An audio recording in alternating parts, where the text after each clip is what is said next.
Hello students, welcome to core solutions. मैं हूं राकेश गोसावी। 2023 के एग्ज़ाम पास आ रही है। जेई तो अभी 2023 की जो जेई है वो अभी 24 तारीख से स्टार्ट हो रही है।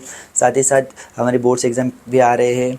एमएसटी सीईटी और नीट के भी डेट्स डिक्लेयर हो चुके हैं। सारे बच्चे अच्छे से स्टडी कर रहे हैं और सारे टीचर इसी कोशिश में है कि बच्चों का स्टडी अच्छे से हो।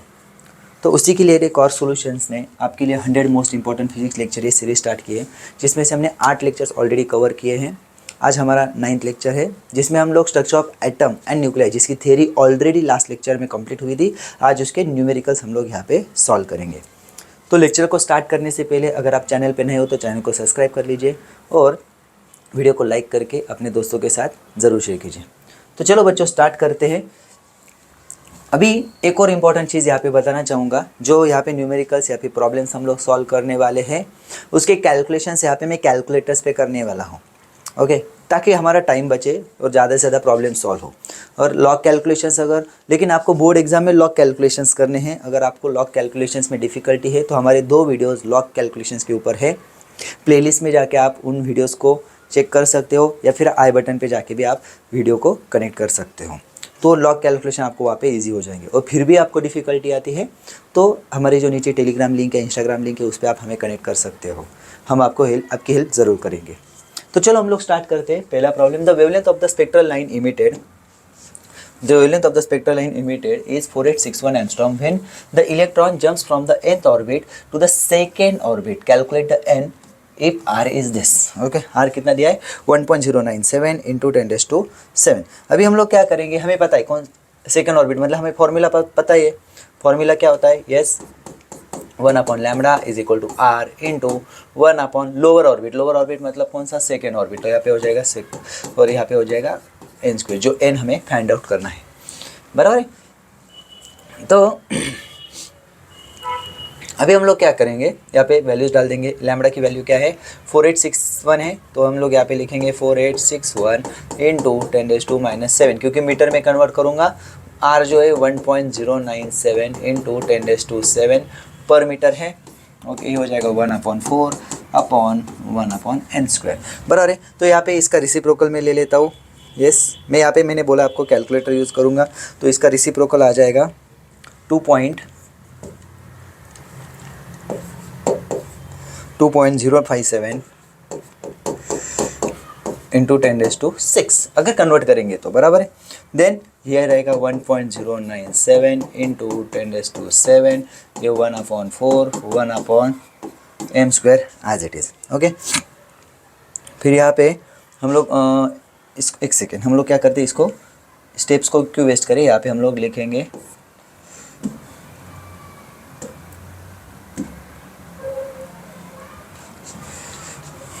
अभी हम लोग यहाँ पे लिखेंगे n² - 4 divided by 4n²। Right, मतलब हमारे यहाँ पे कैलकुलेशन थोड़ा सा इजी हो जाएगा। तो हम लोग क्या करेंगे, 4n² को इस साइड लाएंगे। 4n² is equal to 1.097 into 10⁻⁷ divided by 2.057 into 10⁻⁶ into n² - 4। Right, तो ये हो जाएगा। फिर हमें तो हमारा काम क्या है, n हमें फाइंड आउट करना है। बराबर है, n² हमें फाइंड आउट करना है। तो हम लोग क्या करेंगे अभी, यस, इसकी वैल्यूज अभी हम लोग कैलकुलेट करेंगे। 4 को यहाँ पे डिवाइड कर लेंगे।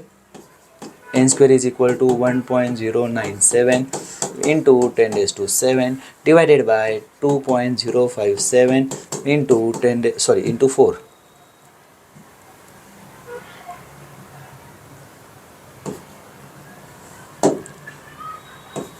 इंटू 4, और यहाँ पे हो जाएगा n² - 4।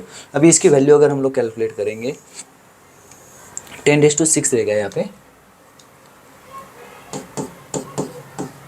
10⁻⁶। बराबर है। तो इसकी वैल्यू अगर हम लोग कैलकुलेट करेंगे तो कितनी आती है देखते। आप भी कर सकते हो मेरे साथ में, कोई दिक्कत नहीं है। ओके, इसकी वैल्यू देखो 10⁻⁷, और ये हो जाएगा 10। बराबर है, ये हो जाएगा 10⁻⁴, और इसकी हम लोग वैल्यू कैलकुलेट करेंगे तो इट इज़ 1.33। ओके, मतलब पूरा नहीं मिला के। ओके, सॉरी, यहाँ पे आती है 0.133, और इंटू हो जाएगा 10⁻⁴ और n² - 4। ओके, ये हो जाएगा n²। तो अभी क्या हो जाएगा, n square is equal to 1.33 into n square minus 4, मतलब n square is equal to 1.33 n square. Okay, then यहाँ पे 4 इंटू 1.33, ओके, इसको एज इट इज रखेंगे हम लोग, माइनस 4 इंटू 1.33, देखते हैं अगर कुछ हो सकता है तो ये इधर आ जाएगा 4 इंटू 1.33 इज इक्वल टू हो जाएगा 1.33 माइनस 1, बराबर है, मतलब ये हो जाएगा 0.33 एन स्क्वायर। तो एन स्क्वायर की वैल्यू हो जाएगी 4 इंटू 1.33 डिवाइडेड बाय 0.33, राइट। तो इसका आंसर आ जाता है 16 पॉइंट समथिंग, मतलब एन स्क्वायर अगर 16 पॉइंट समथिंग है तो एन क्या होता है 4 पॉइंट समथिंग, लेकिन एन हमेशा होल नंबर्स में रहता है तो एन इज़ 4, क्योंकि अप्रॉक्सीमेटली हम लोग करेंगे फिर, ओके, क्योंकि एन हमेशा ऑर्बिट कैसा रहता है, इंटीजर में रहता है, राइट। चलो ये देखिए सॉल्यूशन।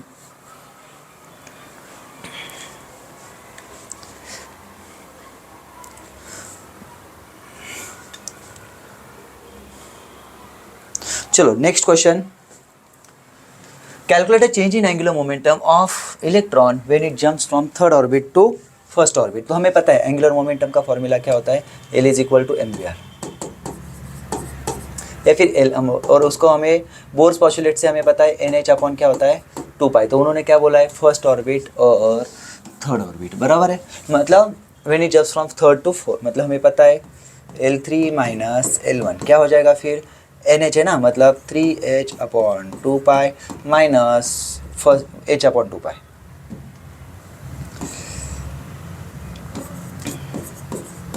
राइट। तो ये क्या हो जाएगा फिर, यस 3 माइनस 1 मतलब 2, ट्वाइस H अपॉन 2 पाई, मतलब H upon pi.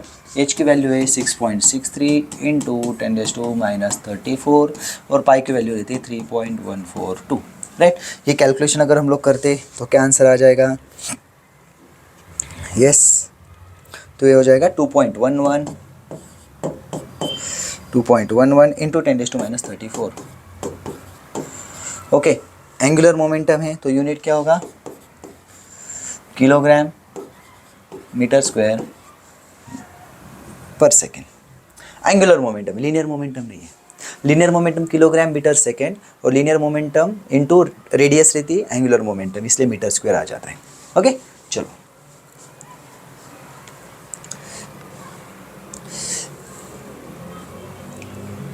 Calculate the wavelength of first 3 lines in a Paschen series, okay.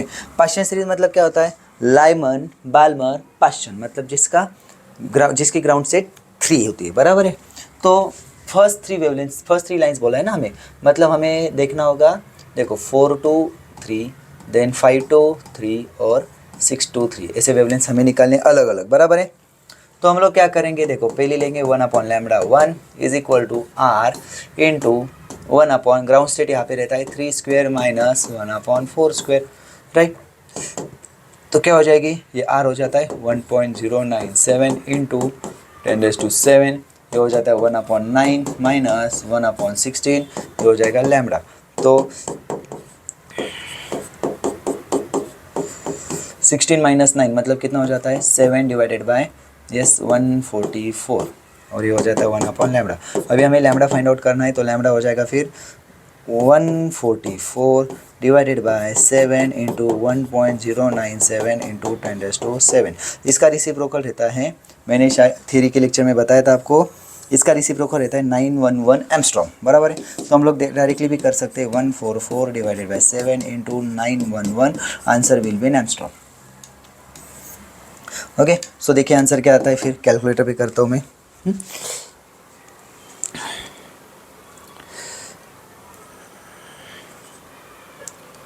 So it is 533 sorry 1875, इसका आंसर आ जाता है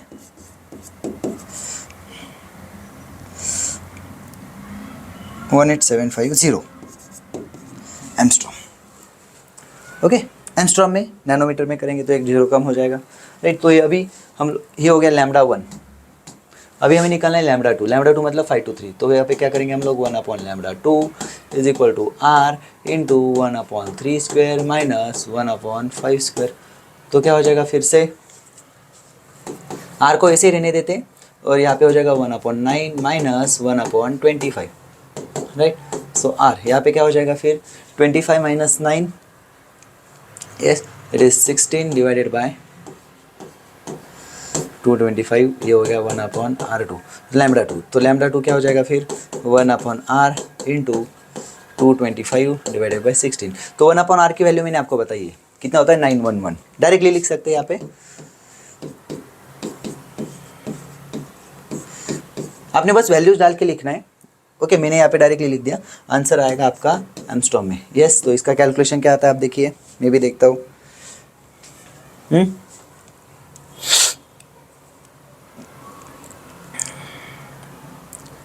is 12820।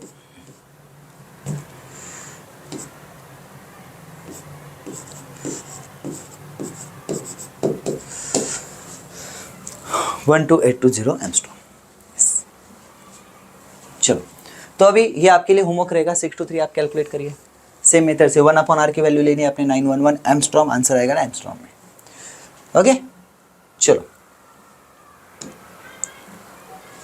Next, determine the energy of first two excited states of the electron in hydrogen. यहाँ पे H गायब हो गया है, okay यहाँ पे हाइड्रोजन चाहिए था। Atom, what are the excitation energies of the electrons in those orbits. Okay चलो अभी क्या बोला हमें, determine the energy of the first two excited state, बराबर ना। फर्स्ट एक्साइटेड स्टेट क्या होती है, फर्स्ट एक्साइटेड स्टेट इज 2 बराबर, और सेकंड एक्साइटेड स्टेट क्या होती है 3, बराबर है ना। तो फर्स्ट टू एक्साइटेड स्टेट उन्होंने बोला है डिटरमाइन द एनर्जी, तो वो हम लोग निकाल सकते हैं इजीली। हमें पता है E1 जो रहती है, E1 क्या होती है -13.6 इलेक्ट्रॉन वोल्ट, और हमें ये भी पता है कि energy is inversely proportional to n²। तो हमें अगर निकालना है फर्स्ट एक्साइटेड स्टेट बराबर मतलब E2 क्या होगी फिर, यस इसके हिसाब से -13.6 डिवाइडेड बाई 4 2² ना, और E3 हो जाएगी -13.6 डिवाइडेड बाई 3², राइट। तो उसकी वैल्यू कितनी आ जाएगी फिर, इसकी वैल्यू आती है -3.4 इलेक्ट्रॉन वोल्ट, और इसकी वैल्यू आती है -1.51 इलेक्ट्रॉन वोल्ट। ये एनर्जी हमेशा निगेटिव में रहती है बेटा, ओके एनर्जी हमेशा निगेटिव में रहती है, तो इसलिए हायर एनर्जी ज़्यादा है ऐसे बोलते हैं ना हम लोग। तो देखो -13.6 सबसे कम है, इससे ज़्यादा है, ये इससे ज़्यादा है, राइट। अभी उन्होंने क्या बोला है हमें, what are the excitation energies of the electrons in this orbits. तो एक्साइटेशन एनर्जी मतलब क्या होगी, डिफरेंस होगा ना, राइट। तो हमें क्या निकालनी पड़ेगी, डेल्टा E1 मतलब क्या हो जाएगा E2 माइनस E1 बराबर है, और डेल्टा E2 क्या हो जाएगी E3 माइनस E1। तो इनका डिफरेंस ले लेना है, राइट। E2 कितना है -3.4 माइनस 13.6, राइट। यहाँ पे क्या हो जाएगा -1.51 माइनस 13.6, यस आंसर क्या आएगा देखिए आप, यस चलो तो ये जो भी आंसर आएगा आप लोग कर सकते हो, हाँ सब्ट्रैक्शन। चलिए तो कितना आएगा बताइए, कमेंट में बता दीजिए। यस इट इज 10.2 बराबर। यहाँ पे क्या हो जाएगा, यस 60 मतलब 9 बराबर है, देन 6 यहाँ पे 0 और 13 मतलब 12.09 इलेक्ट्रॉन वोल्ट, राइट। चलिए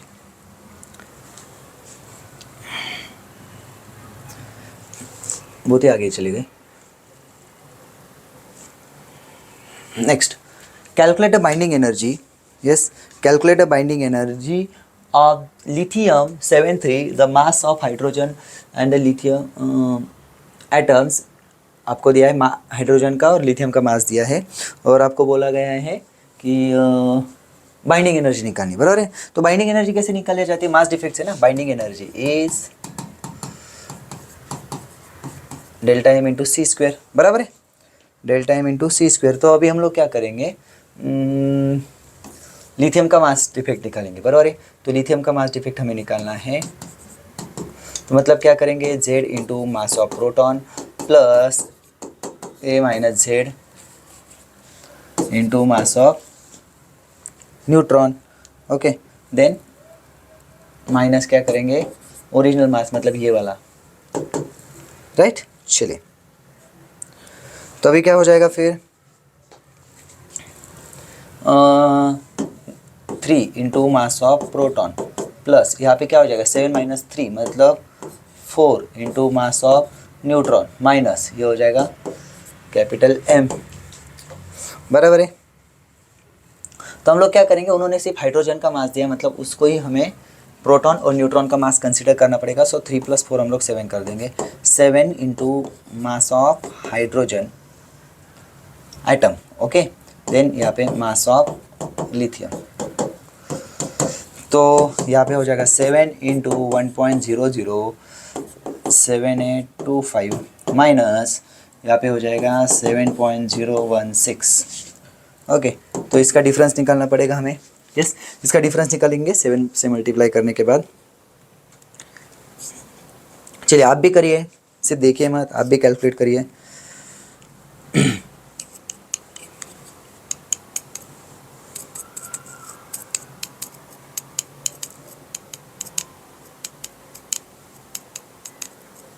यहाँ पे एक गलती हमने थोड़ी सी की है, अगर हम लोग उसको करेक्ट करेंगे तो हमारा आंसर ज़्यादा एक्यूरेट आएगा, है ना। तो उन्होंने भले ही गिवन ना दिया हो, हम लोग मास तो हमें पता है ना, 3 इंटू क्या हो जाएगा 1.007825 और इसका हमें पता है 4 इंटू 1.008665, राइट। और माइनस ये कितना हो जाएगा 7.016। अगर हम लोग ऐसे करेंगे तो एक्यूरेसी थोड़ी सी बढ़ जाएगी हमारी, बाकी कुछ नहीं, मतलब आंसर में थोड़ा सा डिफरेंस आ जाएगा, नहीं तो क्योंकि प्रोटॉन और न्यूट्रॉन में थोड़ा सा डिफरेंस होता है, बराबर ना, ये ऐड करना पड़ेगा, सॉरी, ओके। तो यहाँ पे क्या हो जाएगा फिर हमारा आंसर, अगर हम लोग इसको कैलकुलेट करेंगे, मैं यहाँ पे कैलकुलेटर पे मैंने किया हुआ है, तो ये मैं लिखूँगा यहाँ पे 39, सॉरी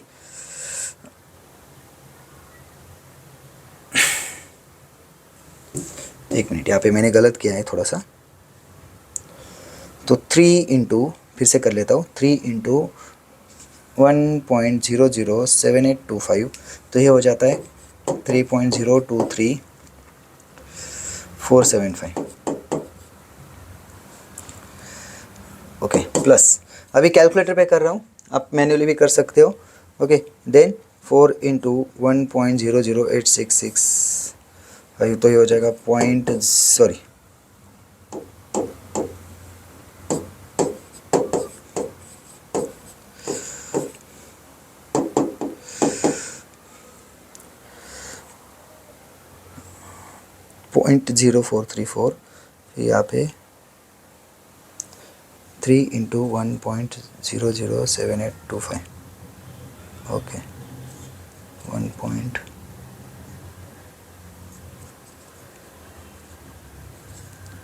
ओके माइनस 7.016। अभी हम लोग क्या करेंगे, दोनों के एडिशन कर लेंगे, 3.023475 माइनस 7.016, तो ये आंसर इज 0.042135, ओके, यू में रहेगा। फिर हमें यह पता होना चाहिए कि 1 U corresponds to 931.5 mega electron volt, okay, upon C square रहता है, क्योंकि हमें पता है C स्क्वायर यहाँ पे ना, इसलिए, ओके। तो हम लोग क्या करेंगे फिर 0.04235 इंटू कितना हो जाएगा 931.5, ओके, इट इज़। तो अभी ये एनर्जी क्या होती है, डेल्टा एम सी स्क्वायर। तो एनर्जी हम लोग क्या करते हैं, मास है 0.04135, ये यू में रहता है, एटॉमिक मास यूनिट, बराबर है। देन इनटू क्या करेंगे 931.5, तो इसका आंसर आ रहा है 39. 248 electron volt, mega electron volt. Okay, तो ये हो गया। तो हमने थोड़ा सा क्या बोलते हैं स्मार्ट तरीके से किया यहाँ पे हम लोग जूल में नहीं करेंगे, क्योंकि फिर यू को फिर से आपको जूल में करना पड़ेगा, फिर ये इलेक्ट्रॉन वोल्ट में, तो इसलिए हमने डायरेक्टली किया। ओके, तो फॉर्मूला तो यही है, इसका ही कन्वर्टेड फॉर्म होता है ये। ओके, चलो then calculate the maximum kinetic energy, calculate the maximum kinetic energy of the beta particle. Okay, positron उन्होंने बोला emitted in the decay of sodium 2211, given mass of sodium is 21.994437 और neon का भी मास दिया है एंड इलेक्ट्रॉन का भी मास आपको दिया है। ओके, फिर हम लोग क्या कर सकते हैं, यस चलो अभी मैक्सिमम काइनेटिक एनर्जी बोला है ना आपको, तो काइनेटिक एनर्जी मतलब आपको सिंपली एनर्जी निकालनी है, बराबर है। तो चलो फिर हम लोग क्या करेंगे, हमें पता है कि सोडियम ले लिया हमने यहाँ पे 2211, उन्होंने बोला है कि बीटा पार्टिकल मतलब पॉजिट्रॉन निकल रहा है, राइट, पॉजिट्रॉन निकल रहा है, तो पॉजिट्रॉन मतलब यहाँ पे 0, यहाँ पे +1, तो यहाँ पे क्या हो जाएगा, नियॉन बनेगा ना, यस, क्योंकि प्रोटॉन यहाँ पे कम हो गया और ये तो सेम रहे, बराबर। तो यहाँ पे कितनी एनर्जी इमिट होगी वो हमें निकालना पड़ेगा। मतलब देखो ये पेरेंट न्यूक्लियस है, इसका मास, और ये डॉटर न्यूक्लियस, और ये जो प्रोडक्ट है साइड प्रोडक्ट उसका, बराबर है। तो हम लोग क्या करेंगे, यस मास ऑफ पेरेंट हम लोग करेंगे। मास ऑफ पेरेंट न्यूक्लियस कितना है सोडियम का, हमें दिया है 21.994437, बराबर है। देन डॉटर न्यूक्लियस कितना हो जाता है, या फिर प्रोडक्ट हम लोग बोलते हैं, प्रोडक्ट का कितना हो जाएगा, यस इट इज़ जो भी ये दोनों का एडिशन, बराबर ना, sorry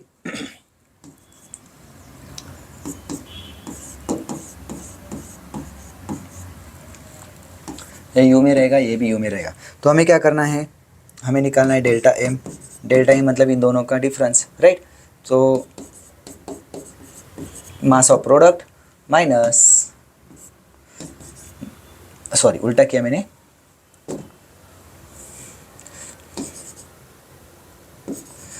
mass of parent minus mass of product, बराबर है। तो डिफरेंस कितना आ जाएगा वो भी हम लोग देख लेते हैं, वो डिफरेंस आ जाएगा 21.99। ओके ठीक है, एक मिनट, पहले मैं एनर्जी का भी फॉर्मूला लिख लेता हूँ। तो एनर्जी का क्या हो जाएगा फिर, energy is delta M into C square, या फिर जो भी एनर्जी रहेगी, बराबर है ना। यहाँ पे मैंने ई लिखा है, आप कोई भी अलग सिंबल दे सकते हो। तो इसका हमें क्या करना पड़ेगा, सबसे पहले 21.994437 plus sorry minus 21.991385 minus 0.00055, right? So your answer is 0.0025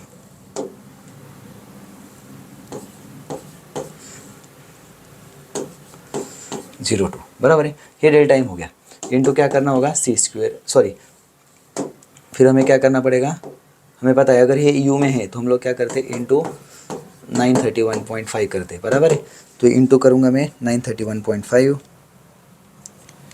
so answer is 2.3306 mega electron volt, right, mega electron volt. अभी आप बोलोगे सर आप कैलकुलेटर पे करो, क्योंकि बेटा यहाँ पे ना ज़्यादा टाइम नहीं है हमारे पास कैलकुलेशन करने के लिए, और लॉग कैलकुलेशन आपको यहाँ पे प्रैक्टिस करनी पड़ेगी।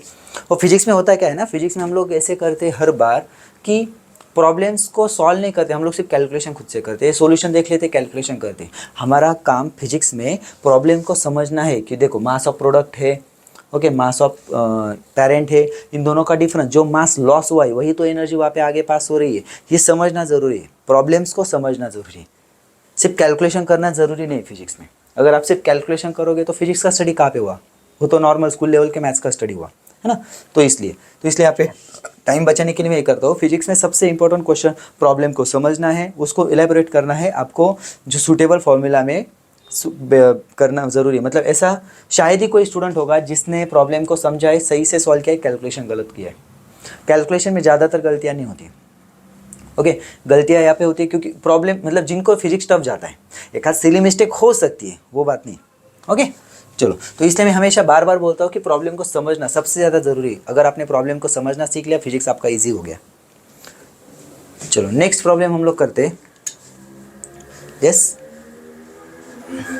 radioactive substance of mass 16 milligram and its half life is 25 years. How much quantity of the substance will remain to be disintegrated in 100 years? Wow. Half life period हमने पढ़ा है ना। चलो अभी कितना बोला है उन्होंने, 16 मिलीग्राम बोला है। 25 ईयर्स आपको हाफ लाइफ दिया है। मतलब अगर हम लोग मान लेते हैं एन नॉट, अभी एन नॉट में इक्वल टू नहीं लिखूंगा, ये उन्होंने दिया है 16 मिलीग्राम बराबर। अभी हम लोग नॉर्मली सॉल्व करते हैं, पहले हम लोग मैथमेटिक मतलब सिस्टमेटिकली करेंगे।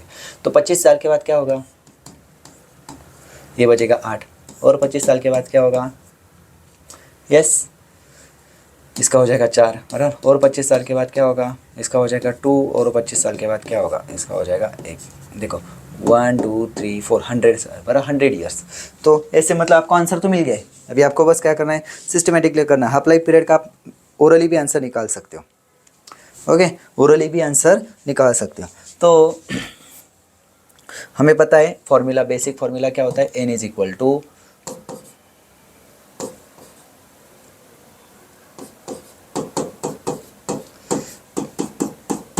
और एक फॉर्मूला हमने देखा था n upon n not is equal to 1/2 raise to n, where n is number of half lifes. इससे भी हम लोग कर सकते हैं।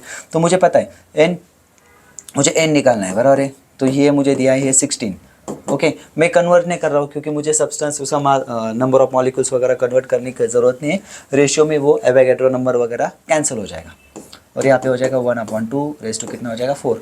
मतलब n इज इक्वल टू क्या हो जाएगा फिर 16/16, सो n हो जाएगा 1 मिलीग्राम, हो गया है ना। तो इस तरीके से बच्चों हमने ये जो structure of atom and nuclei है, इसके थ्योरी और न्यूमेरिकल्स दोनों भी कंप्लीट करे। इसमें आपको फिर भी कोई डिफ़िकल्टी हो तो आप कमेंट में बताइए, इंस्टाग्राम पे बताइए, टेलीग्राम पे बताइए, कहीं भी बता सकते हैं। टेलीग्राम लिंक को आप ज़रूर ज्वाइन कीजिए क्योंकि वहाँ पे आपको बहुत सारी इन्फॉर्मेशन, बहुत सारी हेल्प मिलती रहती है। तो मिलते हैं बच्चों नेक्स्ट लेक्चर में, तब तक के लिए अच्छे से रहिए। All the best, take care and bye bye.